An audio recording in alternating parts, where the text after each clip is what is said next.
Mainly मैं आपको एक बहुत ही brilliant psychological thriller South Korean movie the handmaiden explain करूंगा, जिसे IMDb पर आउटस्टैंडिंग 8.1 की रेटिंग है और जो प्रसिद्ध नॉवल फिंगरस्मिथ रिटन बाय सैरा वॉटर्स पर आधारित है। ये मूवी अपने कहानी और ब्रिलियंट डायरेक्शन के लिए इतनी सफल रही कि इसके पीछे अवार्ड्स के कतार लग गए। आपने शायद ही इतने ट्विस्टिंग प्लॉट्स किसी भी मूवी में देखे होंगे। तो चलिए सीधे शुरुआत करते हैं मूवी के कहानी से। मूवी 1930 के समय में दिखाई है, जब जापान अब भी कोरिया पर राज करता था। ये वो समय था जब कोरियंस को जापानीज कल्चर, उनके रहने के सिंपल तौर तरीके बहुत पसंद आया करते थे, इतना कि कोरियंस जापानीज का पार्ट बनने के लिए मरते थे। इसी दौरान मूवी के लीडिंग कैरेक्टर्स में से एक तमाका को एक रोते बच्चे को किसी को सौंपते हुए ट्रेन और कार से लंबा सफर करते हुए एक आलीशान ब्रिटिश और जापानीज आर्किटेक्ट स्टाइल मैंशन जा पहुँचती है। घर के सुपरवाइजर से पता चलता है कि तमाका को इस घर के मालिक कोजो की भांजी इजुमे हाइडेको का एज पर्सनल मेड के लिए हायर किया गया है। काओजुकी जिन्हें कोई संतान नहीं है, एक गोल्ड माइन ओनर और पूरे कोरिया में अपने एंटीक पेंटिंग्स और जापानीज बुक कलेक्शन के लिए प्रसिद्ध हैं। वो अपने कलेक्शन को अपने जान से भी ज्यादा प्यार करते हैं, इसलिए उनकी मेंशन का एक पूरा हिस्सा उनके कलेक्शन से भरा है। काओजुकी नेचर में बहुत स्ट्रिक्ट, जापानीज कल्चर और भाषा से उन्हें बहुत लगाव है, इसलिए वो कोई और भाषा घर में बर्दाश्त नहीं करते और इसलिए टमाको के कोरियन नाम का जापानीज में मतलब ओगजू होता है, जिससे उसे यहाँ ग्रीट किया जाएगा।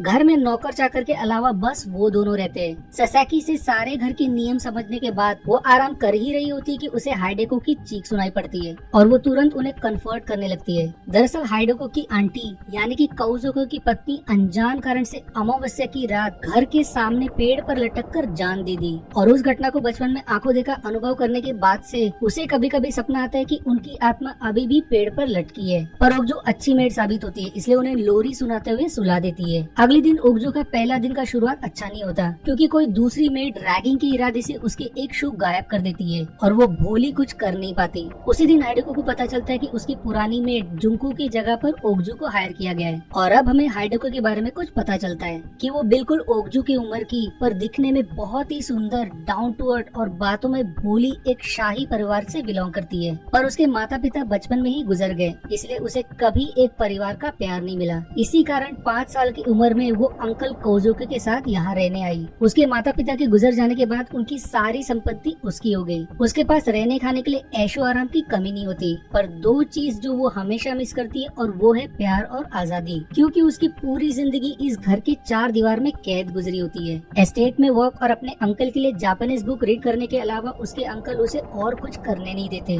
और ना ही उसे बाहर जाने देते हैं। उसे अपने कमरे में एक धूप तक की रोशनी नसीब नहीं होती, क्योंकि उसके अंकल ने जानबूझकर झाड़ियों के बीच ये मैंशन खड़ा किया ताकि धूप के कारण उनकी बुक्स के पन्ने खराब ना हो सके। ओगजू खुद को हाइडेको को इंट्रोड्यूस करती है कि वो पहले भी जापानीज शाही घराने में काम कर चुकी है और उसे जापानीज बोलने और लिखने बहुत अच्छे से आती है और उन्हें अपना एक्सपीरियंस लेटर दिखाती है। पर अपने अंकल के लिए जापानीज नॉवल पढ़कर वो अब बहुत ऊब चुकी होती है, इसलिए उसे ही पढ़ने को कहती है। पर ओगजू पढ़ नहीं पाती और उसका झूठ पकड़ा जाता है, पर हाइडेको उसके छोटे झूठ को माफ कर देती है, क्योंकि एक तरह से वो उसे उसकी याद दिलाती है। ओगजू के पैर से एक शू मिसिंग देखकर वो अपने कलेक्शन में से उसे एक शू ऑफर करती है, पर बातों के दौरान ओगजू अनजाने में काउंट फुजीवारा के बारे में बोल जाती है कि कैसे वो हाइडेको के एसेट्स, फिर हिचकिचाकर कहती है कि फेस के बारे में सोने से पहले हमेशा सोचते हैं। हाइडेको को सरप्राइज होता है कि उसे फुजीवारा उनके एक पेंटिंग टीचर के बारे में कैसे पता। तब ओगजू जैसे घबराहट में अपना रिस्पॉन्स बदल देती है कि उसे अपने नैनी से ये पता चला जो उनके यहाँ काम करती है। हाइडेको को उस समय ध्यान नहीं जाता, क्योंकि वो अंकल के लिए बुक रीडिंग के लिए लेट हो रही होती है, पर हमें एज एन ऑडियंस ओगजू पर शक होने लगता है, खास करके जब वो हाइडेको के एब्सेंस में उसके सारे कपड़े, हैट्स और ज्वेलरीज ट्राई करने लगती है। हाइडेको को पिकअप करने के लिए समय हो चुका होता है, इसलिए ओगजू कोजुकी के बुक मेंशन जाती है, जहाँ उसके कदम रखते ही कोजुकी उसे अंदर आने से साफ मना कर देता है, क्योंकि वो अपने कलेक्शंस के लिए बहुत पॉजेसिव होते हैं। अब उसी दिन अचानक से उसका चुराया शू मेड रिटर्न कर देती है। वहीं हाइडेको को पेंटिंग सिखाने के इरादे से फुजीवारा आता है और अब हमें पता चलता है कि ओगजू को एज मेड रेफर करने वाला वही है। जिस तरह फुजीवारा हाइडेको की सुंदरता की तारीफ करता है, ऐसा मालूम पड़ता है जैसे वो उसे लुभाने की कोशिश कर रहा हो। और जब वो काम के बहाने से ओगजू को अपने रूम में बुलाता है, तब फ्लैशबैक में मूवी का सबसे पहला क्लाइमेक्स रिवील होता है। दरअसल ओगजू एके तनाको का असली नाम नामसुकी है, जिसने जिंदगी में कभी मेड का काम नहीं किया। वो मिस बॉक्सन के यहाँ रहती है, जो बच्चों को चोरी सिखाना और फेक चीजें तैयार करने में माहिर होती है, और वो अनाथ बच्चों को अमीर जापानीज के घराने बहाने बेचती है, जिन्हें कोई संतान नहीं होता, ताकि उन बच्चों को एक अच्छी जिंदगी मिल सके। अब हमें समझ आता है कि शुरुआत में जो बच्चे दिखाए थे वो इसी के लिए थे। सुकी की माँ को गाँव वालों ने उसके बचपन में ही सूली पर चढ़ा दिया, क्योंकि वो एक शातिर चोर थी। तब से मिस बोक्सुन ने उसे पाला पोसा, पिक पॉकेट करना और फेक और असली चीज में फर्क करना सिखाया। वहीं फुजीवारा शातिर और दिमाग से तेज, पेंटिंग्स में एक्सपर्ट, हाई ऑफिशियल्स के लिए इलीगल फॉर्जरीज डॉक्यूमेंट तैयार करना उसका पेशा होता है। पर ऑफिशियली वो जापानीज ऑफिशियल्स के लिए एक इंटरप्रेटर का काम करता है, जिसे पाने के लिए उसने कितनों के साथ धोखाधड़ी और घूस देकर आज वो इस जगह पहुंचा है। पर उसका सबसे बड़ा सपना एक जापानीज सिटीजन और जल्द से जल्द अमीर बनने का होता है, जिसके लिए वो कुछ भी कर सकता है। इसलिए उसने हाइडोके से शादी करने का प्लान बनाया, जिसके लिए वो मिस बॉक्सन की मदद लेता है। वही कोजुकी, जो जान से भी ज्यादा अपने बुक कलेक्शंस को पसंद करते हैं, कभी कभी वो बुक कलेक्टर्स के लिए अपने बुक का ऑक्शन करते हैं, जिसके मदद से उन्होंने आज ये आलीशान बंगला बनाया। पर क्योंकि वो अपने बुक्स को खोना नहीं पसंद करते, फुजीवारा उनकी मदद करता है फेक्स बुक बनाने में, ताकि वो उन्हें असली बताकर बेच सके। पर उनका मेन प्लान फ्रांस में होने वाले सबसे बड़े ऑक्शन के सारे बुक्स को खरीदने का होता है, जिसके लिए उनके पास इनफ पैसे नहीं होते। इसीलिए फुजीवारा की तरह उनका भी हाइडोको के पैसे पर नजर होता है। इसीलिए सून वो अपने ही भांजी से शादी करने के इरादे में होते हैं। इससे पहले कि ये हो, फुजीवारा पहले तो हाइडोको की पहले में जुनको को बहला फुसलाकर काम छोड़ने पर मजबूर कर देता है और उसके जगह सुकी को रिप्लेस कर देता है, जिसके लिए वो उसे सारी ट्रेनिंग देता है कि कैसे उसे हाइडोको को अपने कंट्रोल में रखना है, ताकि वो उसके दिमाग में ये फीड कर सके कि उसे फुजीवारा के लिए प्यार है। और फिर दोनों भागकर शादी कर लेंगे, क्योंकि उसका अंकल उनकी शादी नहीं होने देगा। एक बार दोनों की शादी पर थप्पा लग जाए तो वो हाइडोको को पागल करके उसे मेंटल हॉस्पिटल भेज देगा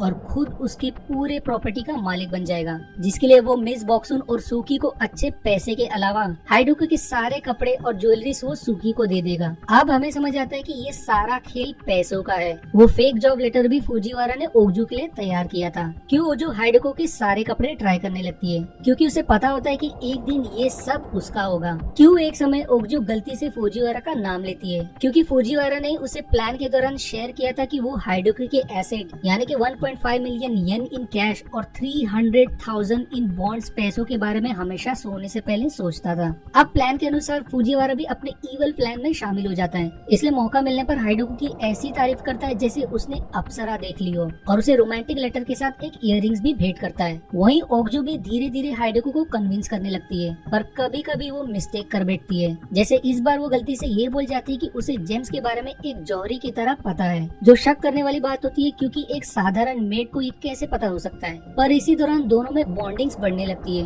क्योंकि हाइडोको के लिए ये पहला बार होता है कि कोई उसे खुश रखता है, और इसीलिए वो उससे अपने कपड़े भी शेयर करती है। वहीं ओगजू को भी हाइडोको के लिए बुरा फील होता है, जिस तरह से उसे अपनी जिंदगी यहाँ गुजारनी पड़ी। पर ओगजू मिशन पर होती है, इसलिए हाइडोको के नाम पे फुजीवारा के प्यार के सीड्स बोने लगती है। पर ओगजू के बार बार कहने से हाइडोको उस पर बरस पड़ती है कि वो उसके पर्सनल जिंदगी में दखल दे रही है। पर फिर भी हाइडोको के बर्ताव से मालूम पड़ता है कि ओगजू का प्लान सफल हो रहा है, क्योंकि फुजीवारा भी फ्लर्टने से उसका दिल जीतने लगता है। पर जैसे जैसे ओगजू हाइडोको के बारे में और सीखती है, उसके प्रति उसके दिल में प्यार बढ़ने लगता है, और उसे ऐसा महसूस होने लगता है कि उसे भी उसके लिए प्यार है, क्योंकि दोनों की जिंदगी एक ही तरह से संघर्ष से भरी रही और दोनों को ही अपने माता पिता का प्यार नहीं मिला। इसीलिए अब ओगजू को फुजीवारा और हाइडोको के क्लोजनेस से जलन होने लगती है। पर एक समय दोनों को किस करते देख वो पूरी तरह से टूट जाती है और गुस्से में याद करने लगती कि वो आखिर यहाँ क्यों आई है, ताकि वो अपने और अपने परिवार के लिए अच्छा भविष्य बना सके। पर उसी रात कुछ अजीब होता है, क्योंकि दोनों में एक इंटीमेट मोमेंट बनता है और ओगजू को फिर से लगने लगता है कि शायद हाइडोको सच में उसे पसंद करती है,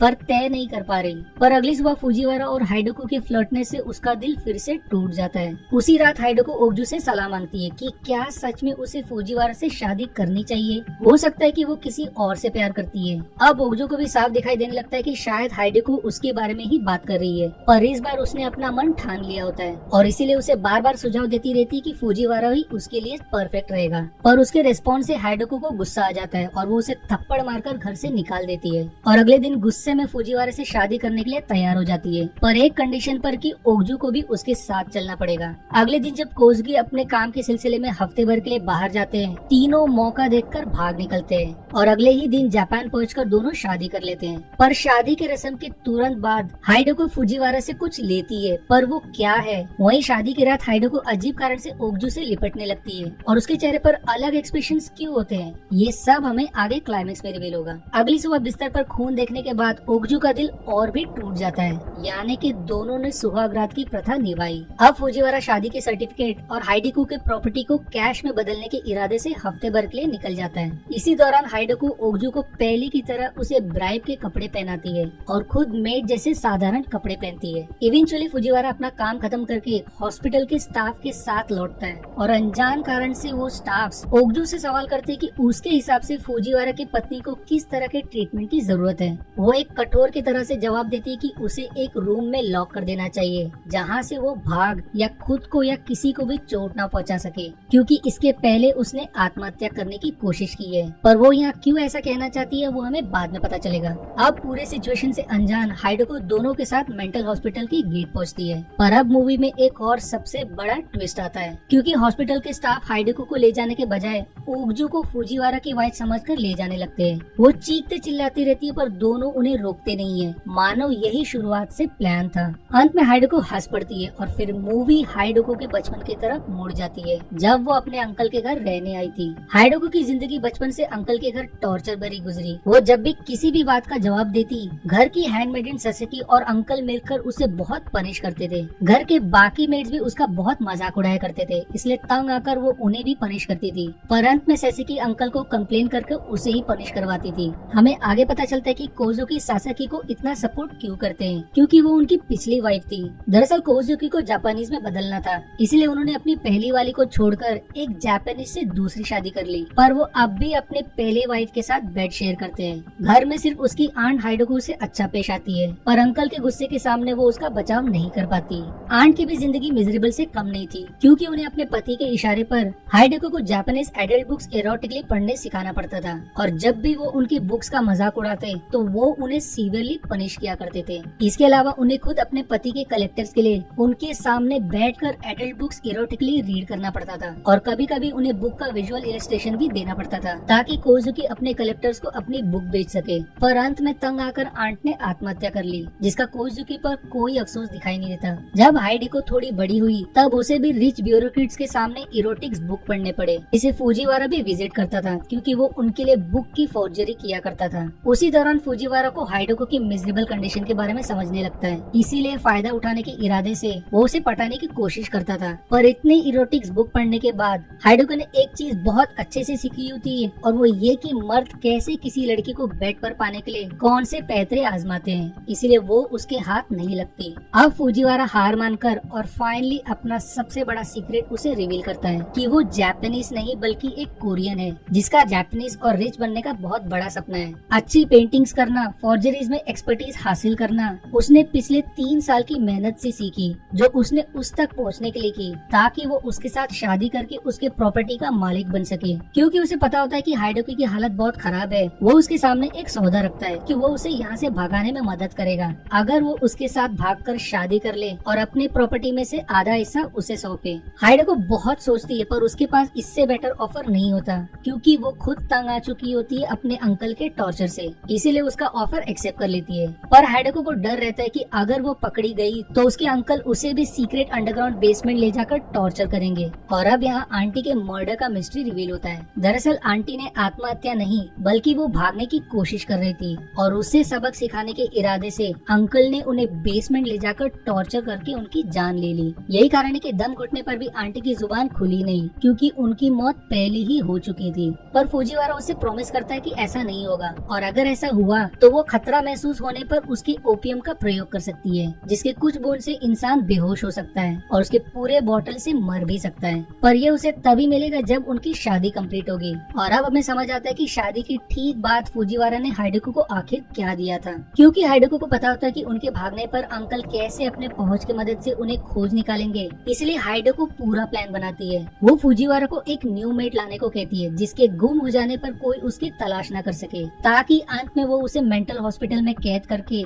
उसकी आइडेंटिटी को अपना बनाकर वो खुद एक मेड की आइडेंटिटी के साथ आजादी से जी सके, ताकि अंकल उसे ढूंढ ना पाए। अब जब हम मूवी के पिछले सीन्स को रोल बैक करते हैं तो हमें सब समझ आने लगता है कि क्यों हाइडेको ने ओगजू के पहले झूठ को इतने आसानी से माफ कर दिया, क्यों प्लान मेकर होने के बावजूद वो आसानी से ओगजू के कहने पर शादी के लिए तैयार नहीं होती, ताकि ओगजू को शक न हो। वहीं प्लान को फेल होता देख वो अंत में तैयार हो जाएगी उसके साथ भागने के लिए। जब भी फुजीवारा हाइडेको के साथ फ्लर्ट करता था, दरअसल दोनों आगे के मूव्स तय करते थे कि कैसे उन्हें ओगजू को उल्लू बनाए रखना है। गार्डन में वो किस और बेड पर खून भी फेंक था, सिर्फ उसे कंफर्म करने के लिए कि फुजीवारा का प्लान सफल हो रहा है। उस रेफरेंस लेटर और गिफ्ट के नोट पर भी फुजीवारा ने जापानीज में उसके प्लान के बारे में लिखा था कि वो उसे बार बार अपने कपड़े दिखाते रहे ताकि उसमें पैसों का लालच बना रहे। एक और कारण से वो उसे अपने कपड़े पहनने देती थी ताकि वो तब सवाल ना करे जब मेंटल हॉस्पिटल जाने से पहले वो उसे अपने महंगे कपड़े पहनाए और खुद मेड जैसे साधारण कपड़े पहने,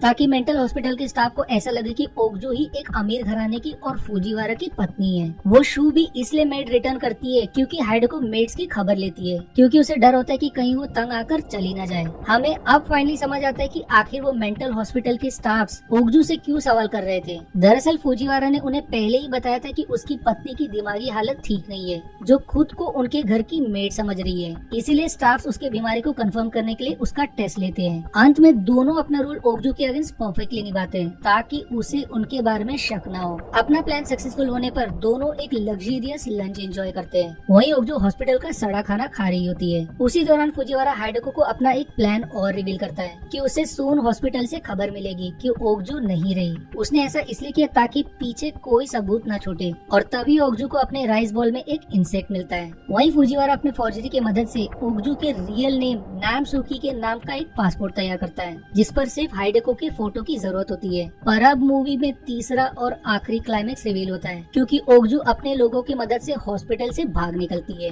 दरअसल फुजीवारा और हाइडको मिलकर नहीं, बल्कि हाइडको और ओगजू मिलकर फुजीवारा को उल्लू बना रहे हैं। जब धीरे धीरे ओगजू के मन में हाइडको के लिए प्यार बनने लगा था, तब हाइडको के लिए भी उसके लिए सेम फीलिंग्स डेवलप हो रही थी। दरअसल हाइडको ओगजू को अपने जाल में नहीं फंसाना चाहती थी, इसीलिए गार्डन में वो किस और पेंटिंग के दौरान फ्लर्टिंग उसकी मजबूरी थी, क्योंकि फुजीवारा उसे मनाने में सफल रहा कि ओगजू उसके पैसों के पीछे है। हाइडको कंफ्यूज थी कि क्या ओगजू को सच में उससे प्यार है, इसलिए एक समय वो उसे इशारे में पूछती कि अगर उसे किसी और से प्यार हो तो क्या उसे फिर भी सच में फुजीवारा से शादी करनी चाहिए, जिसका जवाब सुनने पर वो टूट सी जाती है। वहीं वो भोली ओगजू को अपने प्लान में फंसाना भी नहीं चाहती, इसलिए खुद लाइफ से तंग आकर खुदकुशी करने पड़ती है। पर ऐन मौके पर ओगजू उसे बचा लेती है और उन्हें समझ आता है कि रियलिटी में दोनों भी एक दूसरे को बहुत पसंद करते हैं और इवेंचुअली दोनों एक दूसरे से अपना प्लान शेयर करते हैं। अब सब समझने के बाद दोनों फुजीवारा के अगेंस्ट प्लान बनाते हैं, जिसके बारे में सबसे पहले ओगजू अपने लोगों को अपडेट करती है ताकि आगे वो लोग उसे हॉस्पिटल से रिहा कर सके।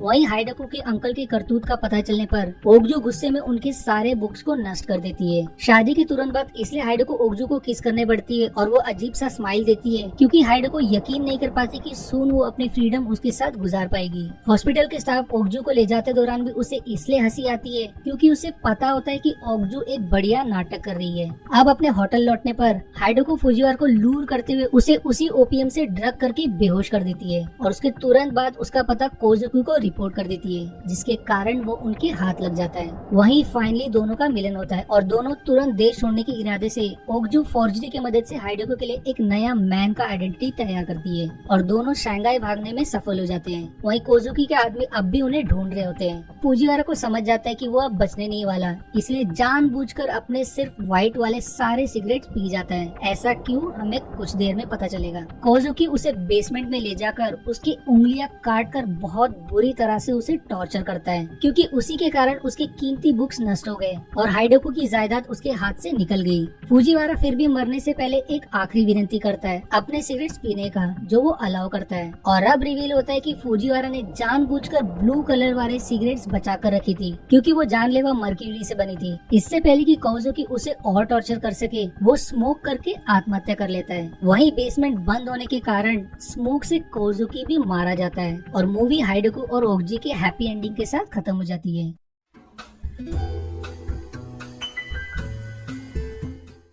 अब चलते हैं मूवी के कुछ फन फैक्ट्स के बारे में। अगर आप पूरे मूवी में नोट करोगे तो कॉन मैन फुजीवारा जब भी झूठ बोलता है तब वो जापानीज भाषा का प्रयोग करता है, वहीं जब वो सच बोल रहा होता है तब कोरियन का, सिवाय एक केस में जब वो हाइडको के पहले मेट को कोरियन भाषा में बोलकर भगाने की कोशिश करता है। मूवी के टाइटल पर अगर आप ध्यान दोगे तो इसका कोरियन टाइटल का इंग्लिश मीनिंग द लेडी है, रेफरिंग टू लेडी हाइडको। वहीं इंटरनेशनल टाइटल में the handmaiden refers to Sookee a maid. पर अगर हम मूवी को लॉजिकल नजरिए से से देखेंगे तो इसका पार्ट 2 में सेंस नहीं बनता, क्योंकि अगर उन्हें कोई ऐसी चाहिए थी जिसकी मेंटल कंडीशन अच्छी ना हो ताकि वो उनकी आइडेंटिटी ले सके, तब तो जिस तरह का पैसा वो ऑफर कर रहे थे दुनिया में कोई भी ऐसा करने के लिए तैयार हो जाएगा। उन्हें एक सच्ची पागल भी मिल सकती है। पर जैसा कि हम मूवी को एंटरटेनमेंट के नजरिए से देखते हैं तो ये मूवी एकदम ब्रिलियंट है और आपको ये गलती से भी मिस नहीं करनी चाहिए। अब एक सवाल व्यूअर्स के लिए, क्या आपने कोई ऐसी मूवी देखी है जिसमें इतने सारे ट्विस्टिंग प्लॉट्स हो? और अगर हाँ तो मुझे कमेंट में जरूर शेयर